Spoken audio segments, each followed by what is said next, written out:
নেই, ভিজতে পারবেন তো? আবার শীতের সময় চলছে।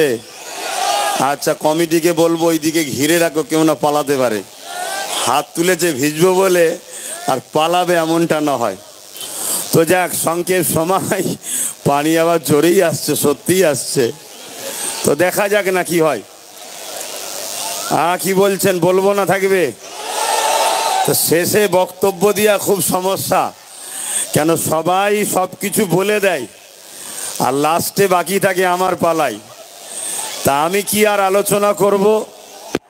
আমি এতটুকুই আলোচনা করি, এ লড়াই আজকে শেষ নয়, এ লড়াই আগামী তো হবে না, আজ থেকেই বন্ধ হবে।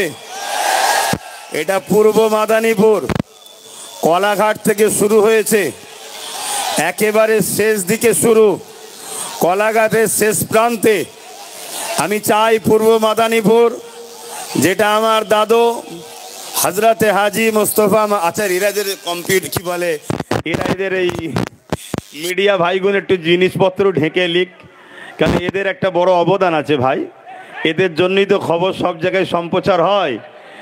অতএব এদেরকে একটু সুযোগ দেন।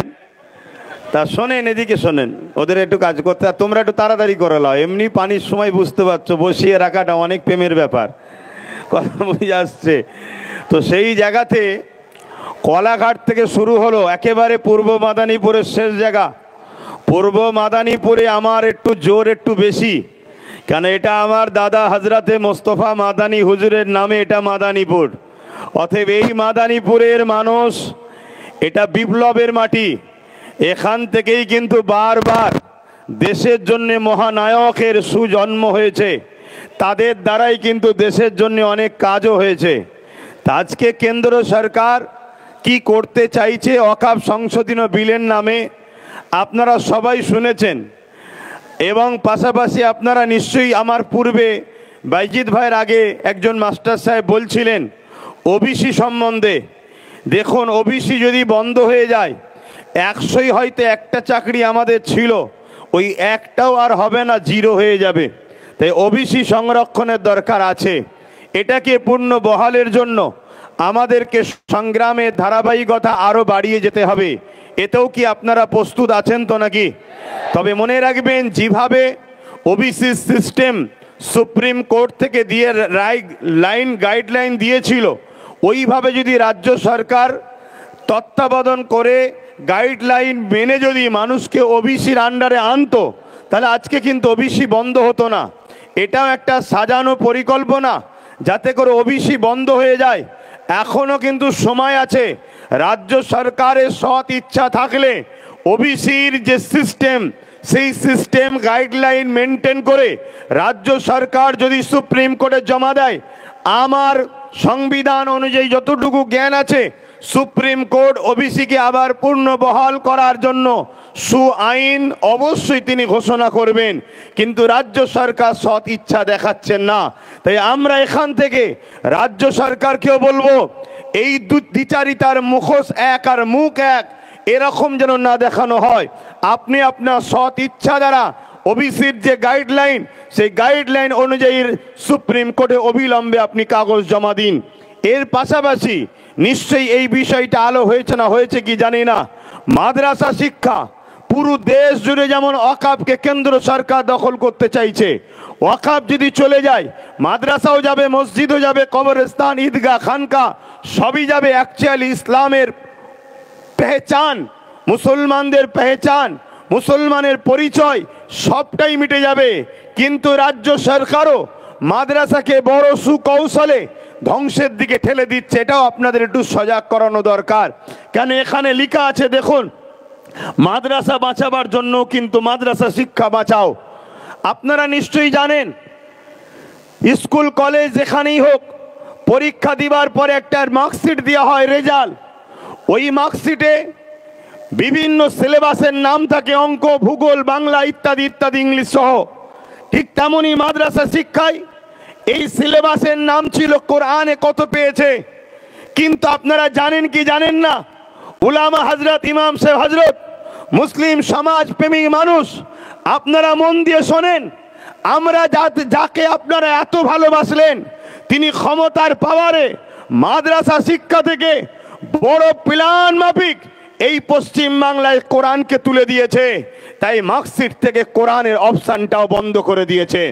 যেমন কেন্দ্র সরকার ইসলামকে মিটাবার জন্য, মসজিদ মাদ্রাসাকে মিটাবার জন্য ওয়াকফ সংশোধনী আইনের নামে কালা কানুন তৈরি করতে চাইছে, আমরা এখান থেকে মাদারীপুর কোলাঘাট থেকে আন্দোলনের সূচনা চলে আসছে, ধারাবাহিক চলে আসছে। আজকেও আমরা আন্দোলন থেকে আওয়াজ তুলব, এই কেন্দ্র সরকারের এই কালা কানুন আমরা মানছি না। এই কালা কানুনকে অবিলম্বে বন্ধ করতে হবে, ঠিক না বেঠিক? আওয়াজ বলুন, ঠিক না বেঠিক? ঠিক তেমনি এখান থেকেই রাজ্য সরকারকে জানাবো, আপনি যে বড় আস্তে আস্তে সাইলেন্ট ভাবে মাদ্রাসা থেকে কোরআনের শিক্ষাকে তুলে দিতে চাইছেন, এই ষড়যন্ত্র আপনাকে বন্ধ করে মাদ্রাসাতে কোরআনের শিক্ষা যেভাবে ছিল ওইভাবে চালু রাখতে হবে, ঠিক না বেঠিক? জোরে বলুন, ঠিক না বেঠিক? যদি না হয় তাহলে আন্দোলন যেমন কেন্দ্র সরকারের বিরুদ্ধে চলছে, রাজ্য সরকারের বিরুদ্ধে আমাদের আন্দোলন চলবে না, চলবে না। আওয়াজ তুলে হাত তুলে সাক্ষী দেন, হাত তুলে সাক্ষী দেন। কেন কেন্দ্র সরকারকে আমরা জানিয়ে দিই, দেশকে ভালোবাসি, আপনার যে গদিটা প্রধানমন্ত্রীর ওই গদিকেও সম্মান করি। তার মানে এটা নয় আপনি ইসলামের বিরুদ্ধে, মসজিদের বিরুদ্ধে, কোরআনের বিরুদ্ধে, ইসলামের বিরুদ্ধে কোন রকম ক্ষমতার জন্য আইন তৈরি করবেন। আমরা বেঁচে থাকতে এই আইন হতে দেব না। তাহলে আপনাকে আগে ঠিক করতে হবে, আইন পরে করবেন। আগে আমাদের যুব সমাজের বুকে তাজা খুনগুলো গুলি করে করে ঝরাতে হবে, তারপরে আইন করতে আপনি পারবেন। তার আগে পর্যন্ত আইন আমরা হতে দেব না। কেন আমরা দেশকে ভালোবাসি, সংবিধানকে ভালোবাসি। ঠিক মনে রাখবেন, আমরা জানের থেকেও বেশি আমার ইসলাম, আমার কোরআন, আমার মসজিদ মাদ্রাসাকেও ভালোবাসি, ঠিক না বেঠিক? ঠিক তেমনি রাজ্য সরকারকেও বলবো, আপনিও মনে রাখবেন, আমরা হয়তো মুসলিম সমাজের 27% মানুষ আপনাকে বিশ্বাস করে ভোট দিয়েছে, বিজেপির ভয় দেখিয়ে, বিজেপির ভয়ে সব হয়তো আপনার কোলে উঠেছে। তার মানে এটা নয় আপনিও এই ক্ষমতা নিয়ে মাদ্রাসা থেকে কোরআনের শিক্ষাকে তুলে দেবেন, কোরআনকে মিটাবার প্ল্যান করবেন। তাহলে মনে রাখবেন, আমরা 27% কেন, যত পার্সেন্টই আছি, আমরা বুকে তাজা খুন দিয়ে হলেও বিজেপির ভয় না করে বিজেপিকেও যেমন উৎখাত করব, আপনাকেও কিন্তু উৎখাত করে আমরা ছাড়বো। এই লড়াই চলতে থাকবে। অতএব আমাদের লড়াই, আমাদের আন্দোলন, আমার ধর্ম, আমার ইসলাম, যেটা আমার সংবিধান আমাকে রাইট দিয়েছে, তার উপরে কেন্দ্রও যেন হাত না দেয়, রাজ্যও যেন হাত না দেয়। এটা আমাদের আন্দোলন চলবে, ঠিক না বেঠিক? কিন্তু বলার তো অনেক কিছু আছে, তারপরেও পানি এসে বীজখানে। এ ভাইয়েরা একটু মোবাইল টোবাইলে ব্যস্ত হয়ে গিয়েছিল, মিডিয়া ভাইয়েরা, দেখ এখন আর ব্যস্ত হননি। কিন্তু তারপরেও পূর্ব মেদিনীপুর থেকে আমি একটা বিষয় নিয়ে প্রথম আলোচনা শুরু করব। ওয়াকফ নিয়ে তো অনেকে বলেছে, আমি একটু বলছি, কিন্তু তার আগে একটা বিষয় আপনাদের সকলের দৃষ্টি আকর্ষণ করছি। পূর্ব মেদিনীপুরের একজন ব্যক্তি শুভেন্দু অধিকারী জিনার নাম, তিনি কিছুদিন আগে তিনার মাথায় সেকুলার ভূত চেপেছিল। তাই তিনি আমাদেরই সাথে, মোল্লা মলি সাহেব, আমার সাথে নয়, অনেক পীর সাহেব পীরজাদার সাথে ইফতার পার্টিতেও গেছে, তরমুজও খেয়েছে। হঠাৎ করে সেকুলার ভূত ওনার নেবে গিয়ে এখন কমলার ভূত নেবেছে। উনি বক্তব্য দিতে দিতে আমার দেশের সংবিধানের বিরুদ্ধে বক্তব্য দিচ্ছে। তাই এখান থেকে আওয়াজ তুলবো, শুভেন্দু অধিকারী বাবুকে, আপনি রাজনীতি করছেন, রাজনীতি করুন, ধর্মীয় ধর্ম খেলা করবেন না। কেন ধর্ম এমন একটা মহব্বত, ভালোবাসার জিনিস, এই আগুনে কিন্তু আপনার রাজত্বের সব শেষ হয়ে ধ্বংস হয়ে যাবে। এটা সতর্ক আপনাকেও করে দিচ্ছি। তিনি এই পূর্ব মেদিনীপুরের বক্তব্য দিতে দিতে বলেছে যে পশ্চিম বাংলায় হিন্দু সরকার করব, হিন্দু সরকার করব। আমি শুভেন্দু বাবুকে জানতে চাই, হিন্দু ভাই বোন বাবা মাদেরকে এতটাই মূর্খ মনে করেন। ৭৭ বছর সে স্বাধীন হয়েছে, সেইখান থেকে আজ পর্যন্ত পশ্চিম বাংলায় যত মুখ্যমন্ত্রী হয়েছে সবাই হিন্দু মুখ্যমন্ত্রী ছিলেন, মুসলমান কেউ হয়নি। কিন্তু আজকে আপনি রাজ্য সরকারকে কি সরকার বুঝাতে চাইছেন? মুসলিম সরকার। আমাদের চোখকে ঘোরাতে চাইছেন, আমাদের মাইন্ডকে ডাইভার্ট করতে চাইছেন। আপনারা দুজন সেটিং করে একসাথে বসে চা খেচ্ছেন, তার বেলায় সমস্যা নাই, অথচ বাইরে বেরিয়ে হিন্দু মুসলমান করে আমার বাংলা সম্প্রীতিকে নষ্ট করতে চাইছেন। আপনি কিন্তু এই আগুন নিয়ে খেলা করছেন, আগুন নিয়ে খেলা করা বন্ধ করুন। আপনি বলছেন হিন্দু সরকার করতে হবে, আমি জানতে চাই বাংলায় কি হিন্দু সরকার নাই? হিন্দু সরকার তো রয়েছে। মমতা ব্যানার্জির ধর্মীয় পরিচয়, তিনি হিন্দু। বিভাজনে আমি যাচ্ছি না, সত্যটা বলছি। কিন্তু আপনাকে আমি আর একটা প্রমাণ দিচ্ছি। দীঘার মতো পিকনিক স্পটে, দীঘার মতো বেড়াবার জায়গায় আজকে সেখানে ধর্মের স্থান হিন্দুদের মন্দির তৈরি হচ্ছে। আমি তাতে বিরোধী নই, ঘৃণার দিকে যাচ্ছি না। তিনি দেশের রাজ্যের মাথায় বসে আছে, তিনি রাজ্যের পয়সাকে নিয়ে মন্দিরের পিছনে করে রাজ্যকে গরিব করবে কি না করবে রাজ্যের জনগণ বুঝে নেবে তার সাথে। কিন্তু আমি বলতে চাইছি, তিনি হিন্দু দরদি বলেই তো দীঘাতে কোনো মসজিদ করে নেই, সেখানে মন্দির তৈরি করছে। অথচ আজ থেকে দাবি করছি, তিনি তো বলে আমি সর্বধর্মের মানুষের নেতা, তাই সর্বধর্মের মানুষের নেতা হিসাবে আমি মুসলমানও এখান থেকে আওয়াজ তুলছি। দীঘায় যেমন 200 কোটি টাকা দিয়ে মন্দির করছেন, আপনি তো বলেছেন সংখ্যালঘুকে বেশি ভালোবাসি, কমসে কম 300 কোটি টাকা দিয়ে দীঘায় একটা মসজিদের আবদার আমরা রাখলাম। এটা করতে হবে। যদি আপনি না করেন তাহলে জানবো আপনার মুখ এক মুখোশ এক, ঠিক না বেঠিক? আর এখানেও বলে যাচ্ছি বলতে পারে 26 পার হলে দেখব। আমি বলবো 26-এর আগে জায়গা কিনে, জায়গার যে আছে অ্যালাইনমেন্ট করে, শিলান্যাস করে ভিত শুরু করেন, না হয় জানবো আপনারা দুজন শুভেন্দু অধিকারী আর রাজ্যের সিএম সেটিং এ আছে। তুই আমায় গালি দিবি, আমি তোকে গালি দেবো, তুই এক অংশ ভাগ নিবি, আমি মোল্লা কোনোর সব বুকাবে নিয়ে নেবো। এই নাটক কিন্তু বাংলার মানুষ ধরতে পারছে। তাই বলবো এই জায়গা থেকেও আমাদের আন্দোলনের আওয়াজ আমরা রাজ্য সরকারের কাছে দীঘাতে একটা কমসে কম 300 কোটি টাকার একটা মসজিদের আবদার রাখছি। কি করতে হবে না হবে না? আর শুধু মুসলমানদের নয়, বাকি ধর্মের মানুষগুলো কি দীঘায় যায় না? তাহলে তাদের কি হবে? তাদের জন্য ভাবতে হবে। তবে জানবো আপনি সবার জন্য ভাবছেন, সবার মুখ্যমন্ত্রী। কে এতে একমত তো নাকি? হাত তুলে বলুন একমত তো নাকি? একমত তো নাকি? একমত তো নাকি?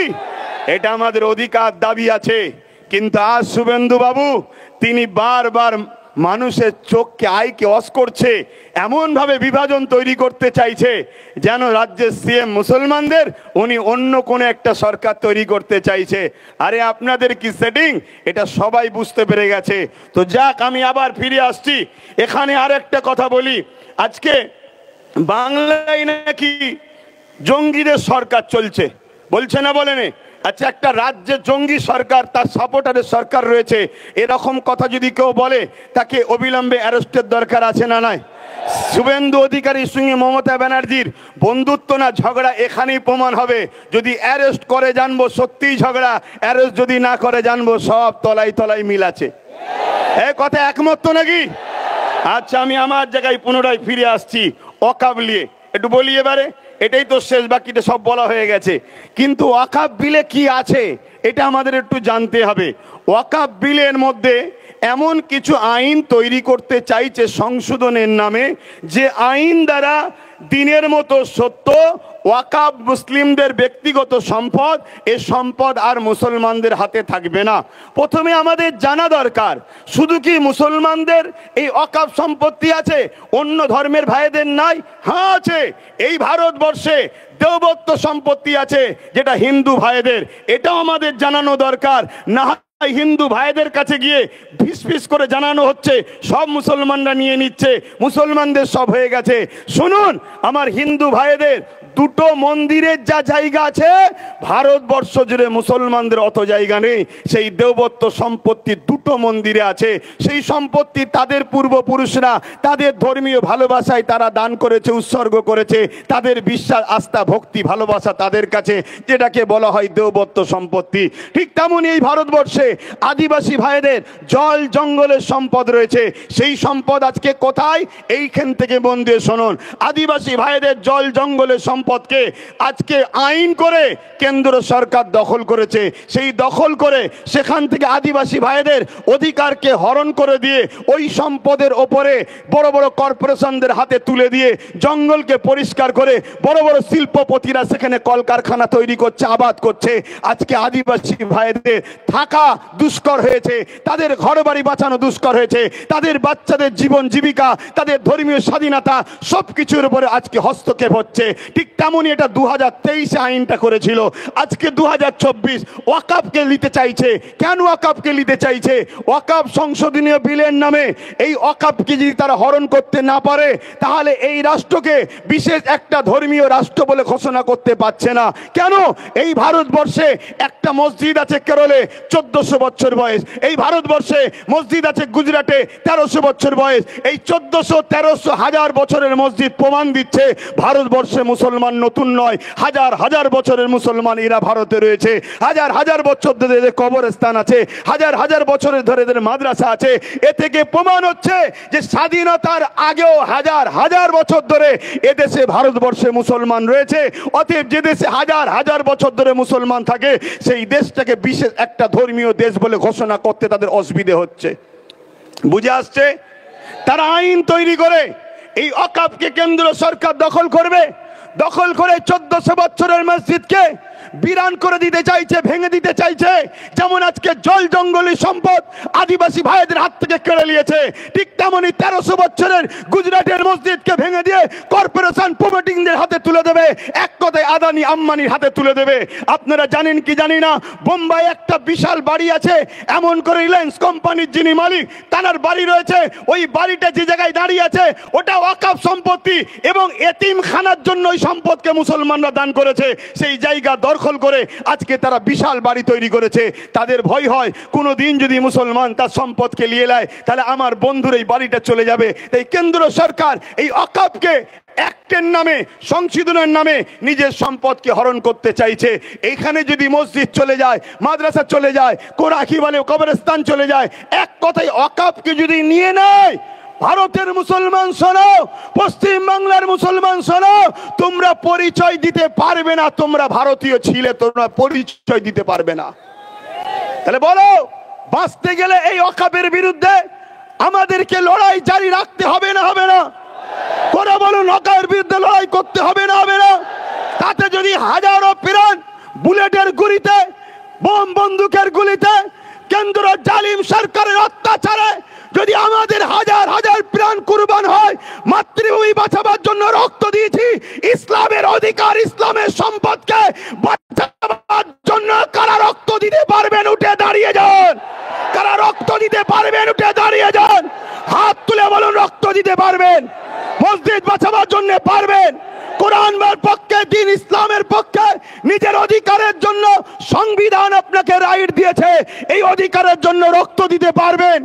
কথা দিচ্ছেন পারবেন তো নাকি? এই লড়াই আজকে শেষ হলে হবে না। ঝড় এসুক, পানি এসুক, তুফান এসুক, লাঠি চার্জ হোক, গুলি মারুক, বোম মারুক, আমাদের এই লড়াই রাজপথে চলতে থাকবে। হাত তুলে বলুন, হাত তুলে বলুন। আজকে বড় দুঃখের সাথে বলতে হয়, ওয়াকাফ আন্দোলন পুরো দেশ জুড়ে চলছে। সব আন্দোলনকে আমি সমর্থন করি, কিন্তু আজকে আমার রাজ্যেতেও কলকাতায় বিশাল বিশাল মিটিং হচ্ছে ওয়াকাফ নিয়ে। আগামী দিন ফুরফুরা আহলে সুন্নাত ওয়াল জামাত 20 থেকে 30 লক্ষ লোকের সমাগম কলকাতার রাজপথে করতে চাইছে। আপনারা ওই 20-30 লক্ষের মধ্যে আপনারা কেউ সামিল হতে ইচ্ছুক আছেন? হাত তুলে বলুন আছেন। কিন্তু এই লড়াই আমাদের বড় ভয়ানক হবে, ওই লড়াই কিন্তু বিশাল হবে। প্রয়োজন হলে আমরা মাসকে মাস কলিকাতাতে রয়েও যেতে পারি, রাজি আছেন? বলুন নিজের বাচ্চাদের ভবিষ্যতের জন্য থাকতে ইচ্ছুক আছেন? হাত নামান। আন্দোলন তো এইভাবে হয়। আর একটা কথা বলে যাই, আজকে যারা আন্দোলন করছে এদের আন্দোলনকে সাধুবাদ জানাই, কিন্তু এদেরকে জিজ্ঞাসা করুন কেন্দ্র সরকার যেমন ওয়াকফ বিলের অ্যাক্টের নামে আইন তৈরি করে ওয়াকফকে লুটতে চাইছে, ঠিক তেমনি এখনো কিন্তু আইন করতে পারেনি, আন্দোলন চলছে। কিন্তু আমার রাজ্য 1,45,000 বিঘের উপরে একর সম্পত্তি আমার রাজ্যেতে বেদখল হয়ে আছে, আমার রাজ্যের মধ্যে রয়েছে, কিন্তু বেদখল হয়ে আছে 75,000 বিঘে একর জমি। এটা এখনো উদ্ধার হয়নি। এই বিষয়েও আন্দোলনের দরকার আছে না নাই? কেন্দ্র সরকার যে আইন করতে চলেছে এখন আইন করতে পারেনি, তার চক্রান্ত সে পা দিয়েছে, সব জায়গায় আন্দোলন শুরু হয়েছে, সে চক্রান্ত থেকে পিছিয়েছে। কিন্তু এখনো 1995 আইন এখনো লাগু আছে। সেই আইন অনুযায়ী ওয়াকফের যারা দায়িত্বে আছে আমার রাজ্যেও যারা রয়েছে তারা আমার রাজ্যের ওয়াকফ সম্পদকে এখনো কেন উদ্ধার করছে না, এখনো কেন ডিজিটালকরণ করে নেটের নামগুলো তুলছে না? এই গাফলতি করার পিছনে আমার বলতে বাধ্য হচ্ছি, যাতে করে কেন্দ্র আইন করে আর এই সম্পদগুলোকে দখল করে দেয়। তার জন্য এই গাফলতি ষড়যন্ত্র চলছে, ঠিক না বেঠিক? জোরে বলুন ঠিক না বেঠিক? আমি আপনাদেরকে একটা তথ্য দিয়ে যাচ্ছি। উত্তর 24 পরগনা হারুয়া পীর আব্বাস আলী গুরাচাঁদ রহমাতুল্লাহ আলাইহি বলে একজন আল্লাহর ওলি রয়েছেন, তিনার মাজারের 900 বিঘে জায়গা। একটু সারা দেবেন, কত বিঘে? 900 বিঘে জায়গা। আজকের দিনে সেই জায়গাটা দাঁড়িয়েছে মাত্র 92 শতক। 900 বিঘে থেকে দাঁড়িয়ে আছে বর্তমান কত? 92 শতক, 3 বিঘাও নয়। তাহলে 897 বিঘে জায়গা এখনো ভারত পশ্চিম বাংলার হারু আব্বাস আলী হুজুরের বেদখল হয়ে আছে। রাজ্য সরকার বলেছিল ওই জায়গাগুলোকে উদ্ধার করে দেবে। এই আন্দোলনটাও আমাদের করা দরকার আছে না নয়? জোরে বলুন, আছে না নয়? কিন্তু আজ আমরা দুঃখিত, আমরা দেখছি কলিকাতা ভরি আন্দোলন হচ্ছে, কিন্তু রাজ্য সরকারের এই ওয়াকফ বাঁচাবে বলেছিল, এ বিষয়ে একটাও কথা হচ্ছে না। কোনো এক জায়গায় আমার বলতে বাধ্য হচ্ছি, কেন্দ্রের বিরুদ্ধে রাজ্যকে সাপোর্ট করা ষড়যন্ত্র চলছে না তো? তাহলে এই আন্দোলনে আমরা নয়, আমরা মসজিদের পক্ষে যে আন্দোলন হবে, কোরআনের পক্ষে যে আন্দোলন হবে, ওয়াকফের প্রকৃত পক্ষে যে আন্দোলন হবে, সে আন্দোলনের সঙ্গে আমরা হাতে হাত মিলিয়ে, কাঁধে কাঁধ মিলিয়ে, বুকে তাজা খুন দিতে হলো। আমরা সংবিধান যে রাইট দিয়েছে ওই রাইটের জন্য আন্দোলনে প্রত্যেকটা জায়গায় সঙ্গ কি বলে হাজির হতে রাজি আছি, ঠিক না বেঠিক? কিন্তু আপনার আন্দোলন এরকম হওয়া দরকার। কেন্দ্র সরকার আজকে সে কালা কানুন কেন তৈরি করতে চাইলো? এমনি এমনি তো খাওয়া যাচ্ছে, এখন তৈরি করতে চাইছে কেন? শোনেন, রাজ্যগুলো ভালো মন্দ খেতে পাচ্ছিল, কেন্দ্র ওয়াকফের ভাগ ঠিক পাচ্ছিল না, তাই ওয়াকফ বিল করে টোটাল নিজের হাতে নিতে চাইছে। কোন রাজ্যকে ভাগ দেবে না, সম্পূর্ণ ও একা খাবে। অর্থাৎ এই যে 900 বিঘা আব্বাস আলী গুরাচাঁদ হুজুরের যে মাজারে যে ওয়াকফের জায়গা আছে, এই জায়গাকে বড় বড় বাড়ি হয়েছে, বিভিন্ন দোকানকে ভাড়া দেওয়া হয়েছে, তা থেকে মোটা টাকা আজকে রাজ্য সরকারের ফান্ডে যাচ্ছে। কেন্দ্র সরকার বলছে না, তুই পাবিনি, 900 বিঘেটাই আমি দখল করে আদানি আম্বানিকে দেবো, ওখানে যারা আছে সব ভেঙে গুড়িয়ে দেবো। এই হচ্ছে লড়াই। এদের লড়াই মূলত উভয়ের আমাদের সম্পদকে ভাগ বাটরা করে খাবে। এই জায়গায় বলুন, আমরা যদি আমাদের সম্পদ পেতে চাই তাহলে কেন্দ্র সরকারের কালা কানুনের বিরুদ্ধে যেমন লড়াই হবে, আমার রাজ্যে যারা ওয়াকফকে দখল করে বসে আছে ওদের উচ্ছেদ করে আমাদের মসজিদের জায়গা, আমাদের কবরস্থানের জায়গা, আমাদের মাদ্রাসার জায়গা, আমাদের ওয়াকফের জায়গা আমাদের ফিরিয়ে নেবার জন্য লড়াইয়ের দরকার আছে না নাই? আছে না নাই? তবেই তো লড়াইটা পারফেক্ট হবে। আমার কথা আপনারা বুঝতে পারছেন না পারেননি? কলকাতায় এমন এমন ভিআইপি জায়গা আছে যে জায়গাগুলোর দাম 1 শতক জায়গার দাম 5 কোটি 10 কোটি টাকা। কলকাতার বুকে প্রায় 50,000 বিঘে কম বেশি জায়গা শুধু কলকাতার বুকের আশপাশে আমাদের জায়গা রয়েছে, যে জায়গার অর্থ কত হতে পারে বুঝতে পারছেন? তাহলে সেগুলোরও উদ্ধারের দরকার আছে না নাই? যেমন কেন্দ্র সরকার জুলুম করছে, তার কালা কানুনকে আমরা মানছি না। এ মানবেন নাকি? জোরে বল মানবেন? শুভেন্দু অধিকারীর মতো মানুষ যদি মনে করে যেদেরকে প্রশাসন দিয়ে ঠান্ডা করে দেবো, শুভেন্দু অধিকারী বাবুকে বলে যায় তোমার প্রশাসন কম পড়ে যাবে, সংবিধান বুকে রেখে সংবিধানকে বুকে নিয়েই মরবো আমরা, কিন্তু তোমার প্রশাসনকে কমিয়ে দেবো আমরা। তোমার প্রশাসন কম পড়ে যাবে, আমাদের পাবলিক এত নেমে যাবে। প্রশাসন কম পড়ে যাবে, আবার মিসগাইড করবেন না যিনি প্রশাসনের বিরুদ্ধে। না, আমার সংবিধান আমাকে প্রশাসনের বিরুদ্ধে লড়াই করা শিখায়নি, কিন্তু যতই প্রশাসন নামাও পাবলিক এত নামবে, তোমার গুলি তোমার প্রশাসনের সংখ্যা কমে যাবে, পাবলিকের সংখ্যাটা বেড়ে যাবে। এটাই মূলত বলার উদ্দেশ্য।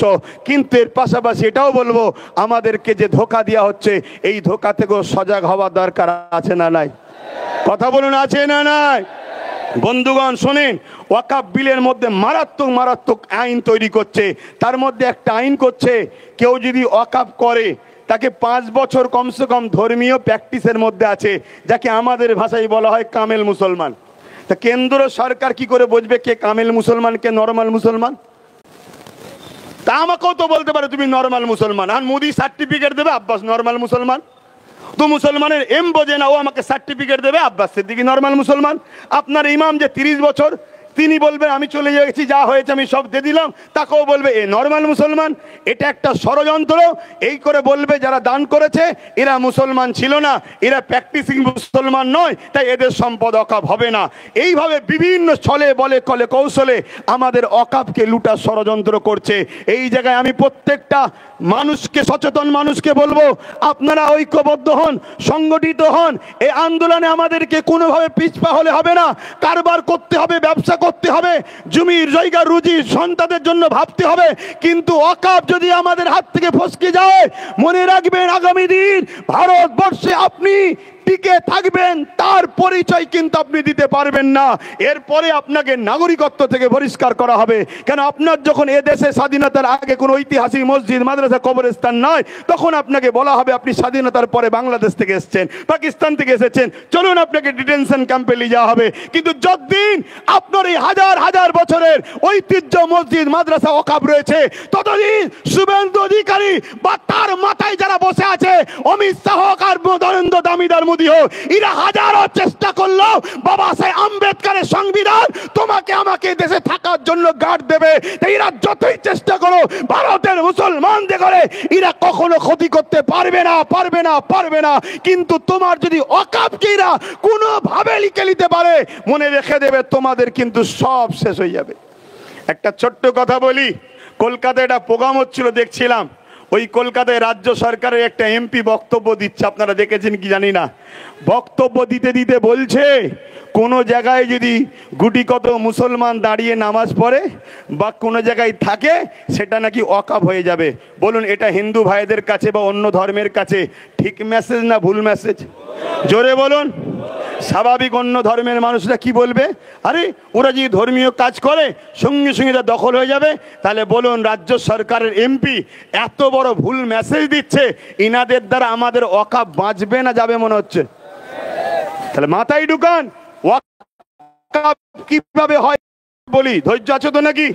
কোনো ধনী ব্যক্তি, তার অনেক সম্পদ আছে, সে ভাবলো 50% সন্তানদের জন্য রাখি, 50% আল্লাহর রাহে উৎসর্গ করে দিই, যেটা হিন্দু ভাইদের দেবত্ব কি সে কি বলে জল জঙ্গল আদিবাসী ভাইদের, আরব ধর্মী ভাইদের রয়েছে।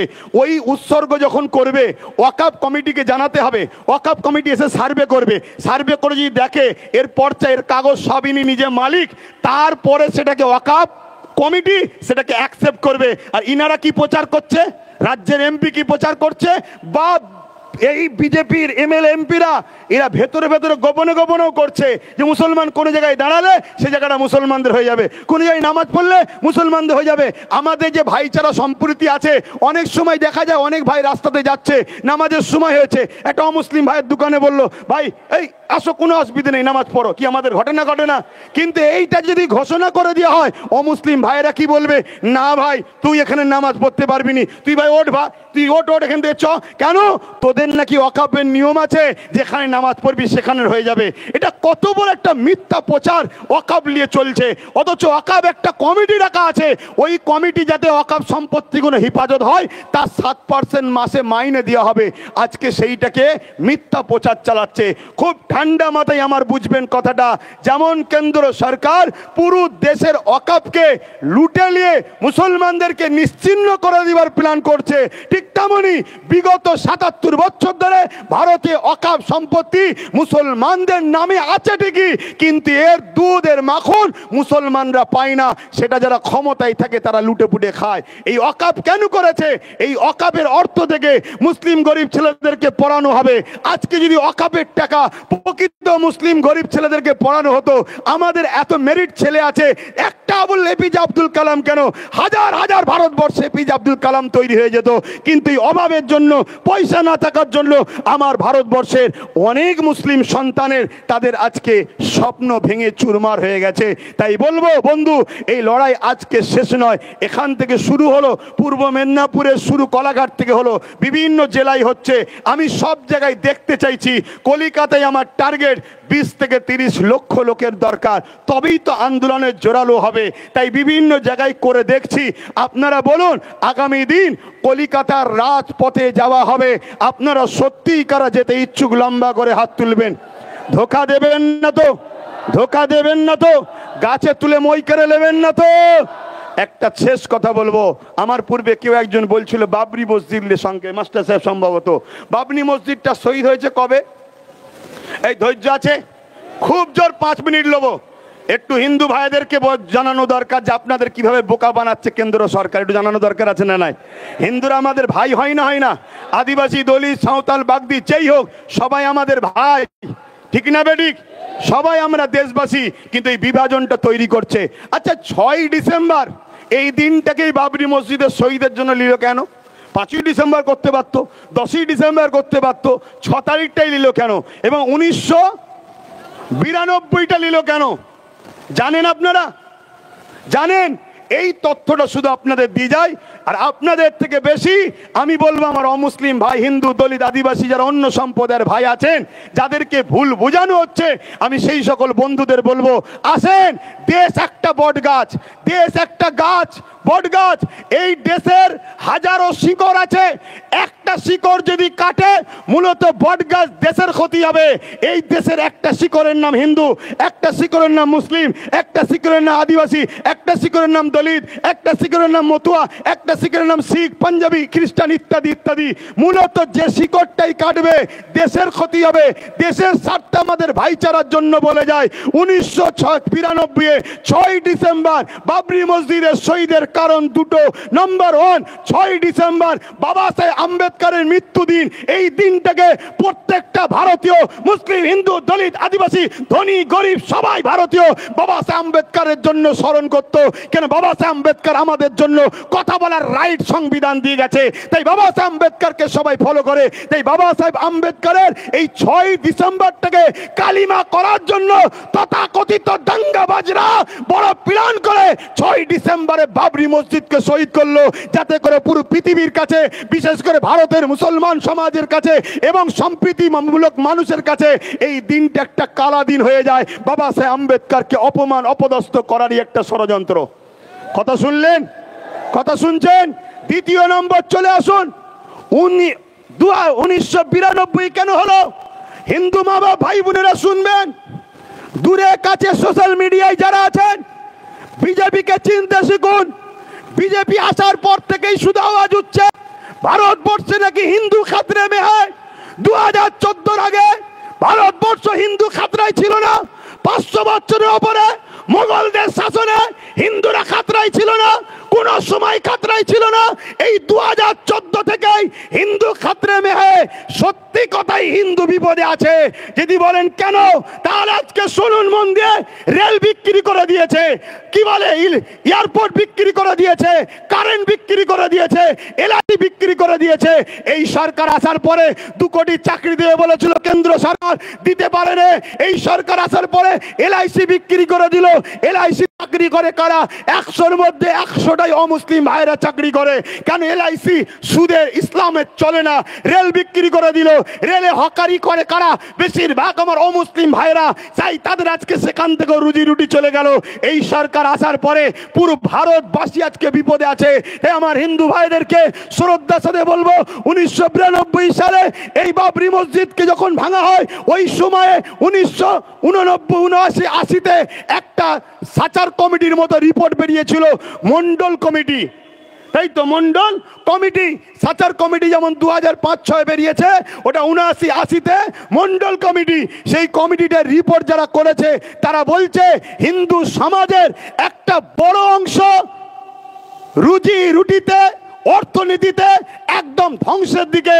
তাই হিন্দু সমাজকে বাঁচাবার জন্য, এই গরিব মানুষগুলোকে বাঁচাবার জন্য 27% সংরক্ষণের ব্যবস্থা করা হয়েছিল। কিন্তু এই 27% সংরক্ষণকে তথাকথিত যারা হিন্দু দরদি শাস্তে এই বিজেপি হুকুমত কোনোভাবেই মেনে নিতে পারলো না। তাই ধর্ম খেলা করবে বলে 1992 সালে বাবরি মসজিদ দেখিয়ে শহীদ করিয়ে ওই দিকে ভুলিয়ে দিল। হিন্দু ভাইদের 27%টা বন্ধ হয়ে গেল। অতএব ভাবাতে চাইছি, আমরা হিন্দু মুসলমান ধর্ম যার যার, উৎসব যার যার, দেশ সবার।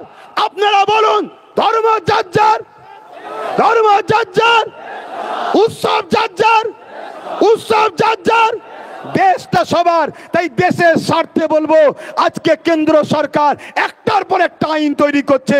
কৃষকদের বিরুদ্ধে কালা কানুন তৈরি করেছিল। কৃষক বন্ধুরা কে হিন্দুকে, খ্রিস্টানকে, দলিতকে, পাঞ্জাবি দেখেনি, তারা কৃষক একসাথে আন্দোলন করেছে। কেন্দ্র সরকার তার আইনকে প্রত্যাখ্যান করতে বাধ্য হয়েছে।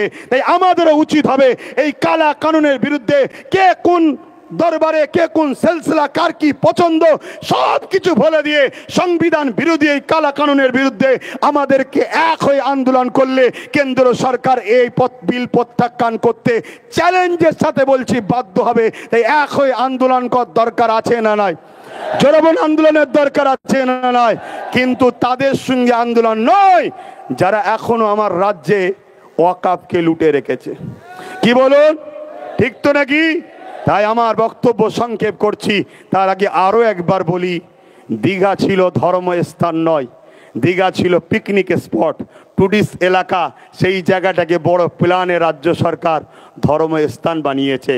তাদের বিশ্বাস, তাদের ভালোবাসাকে আমি ছোট করছিনি, কিন্তু আমরাও অনেকে যাই না। তাই কত কোটি টাকা দিয়ে মসজিদের দাবি রইল? জোরে বলুন। কেন? উনি তো এমনি বলেছে আমি মুসলিম দরদি একটু বেশি, তাই তো হিজাব পরে ঈদগায় যায়। আমাদের এই দাবি রইল। এই বলে আমি আমার সংক্ষিপ্ত বক্তব্য এখানে শেষ করছি। কিন্তু আবার যাবার আগে একটা উচ্চ আওয়াজ দিয়ে, স্লোগান দিয়ে আমরা আস্তে আস্তে যাব। সকলে বলুন নারে তাকবীর। আরো উচ্চ আওয়াজে নারে তাকবীর।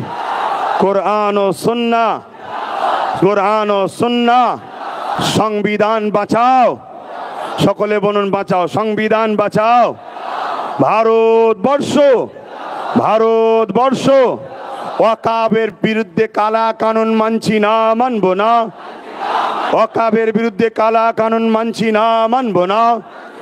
অবিলম্বে কেন্দ্র সরকার আপনার ওই কালা কানুনের বিল প্রত্যাখ্যান করতে হবে। অবিলম্বে কেন্দ্র সরকার সংবিধান বিরোধী কালা কানুন প্রত্যাখ্যান করতে হবে। রাজ্য সরকার আপনার আন্ডারে যত ওয়াকাফ সম্পত্তি আছে পুনরুদ্ধার করে দিতে হবে। যখনই বলা হচ্ছে তখন বলছে বোলডুজার চালাতে পারবো না, ঘর যখন হয়ে গেছে। কিন্তু আপনারা শোনেন, এই রাজ্যে সরকার বোলডুজার চালিয়েছে না চালায়নি? কাদেরকে উচ্ছেদ করেছে? হকারদের। তা হকারদের যদি উচ্ছেদ করতে পারেন বোলডুজার চালিয়ে, আমাদের সম্পদ দখল যারা করে রেখেছে আমাদের ফিরিয়ে দিবার জন্য বোলডুজার চালাতে হবে। অতএব এই বিভাজন থেকে দূরে থাকবেন, নিজের অধিকারের জন্য নিজেরা লড়াই করুন। আস্তে আস্তে ফিরে যাবেন যখন ঘোষণা দেওয়া হবে। সুস্থ থাকবেন, ভালো থাকবেন। মনে রাখবেন, এ লড়াই কিন্তু আজকে শেষ নয়। আমি সর্ব জায়গায় জাগাচ্ছি, তারপরে কলিকাতার রাজপথ, ওখান থেকে পুরো দেশ, সব জায়গায় আন্দোলন হচ্ছে। সবাই মিলে আমরা দিল্লি যাব। যেদিন দিল্লি যাব সেদিন শুধু ওয়াকাফ বাঁচানো হবে না, সংবিধান বিরোধী সরকারকে উৎখাত করেই তারপর আমরা ফিরবো। বলুন ইনশাআল্লাহ। আরো চিৎকার দিয়ে বলুন ঠিক না বেঠে? আসসালামু আলাইকুম ওয়া রাহমাতুল্লাহি ওয়া বারাকাতুহু। অসংখ্য ধন্যবাদ শ্রদ্ধেয় সম্মানীয় আহলে সুন্নাতুল জামাতের কর্ণধার আমাদের প্রাণপ্রিয় বড় ভাইজান হুজুর কেবলাকে একবার তাকবীর দেন, নারে তাকবীর, নারে তাকবীর। আজকে আমাদের সভা এখানেই সমাপ্তি ঘোষণা করা হলো। আপনারা দেখে শুনে যাবেন। প্রশাসন ভাইদেরকে বলবো আপনারা একটু সহযোগিতার হাতটা বাড়িয়ে দেবেন। স্বেচ্ছাসেবক ভাইদের যাদেরকে যে দায়িত্ব দেওয়া হয়েছিল আপনারা নিজ নিজ দায়িত্ব পালন করবেন।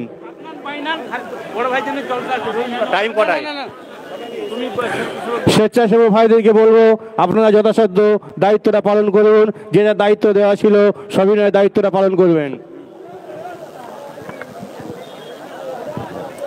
আমি আরো একবার মাইক ধরলাম। আহলে সুন্নাতুল জামাতের প্রোগ্রামের কিন্তু একটা ডিসিপ্লিনের সুনাম আছে। প্রত্যেক জায়গাতেই কিন্তু ডিসিপ্লিন সহ প্রোগ্রাম হয়, বিশাল গ্যাদারিং হয়, তারপরেও কিন্তু কোনো ভায়োলেন্স হয় না। এটা একটা সিস্টেম, ডিসিপ্লিন। কেন আমাদের সবাই কর্মী, সবাই দরদি, সবাই ভালোবাসার মানুষ, কাউকে গাড়ি দিয়ে আনা হয় না, নিজের দরদে এসেছেন। তাই এই দরদটা রেখে সুন্দরভাবে যাবেন। হাই রোডের ধারে একদম ন্যাশনাল হাইওয়ে, অতএব দেখে শুনে পার হবেন।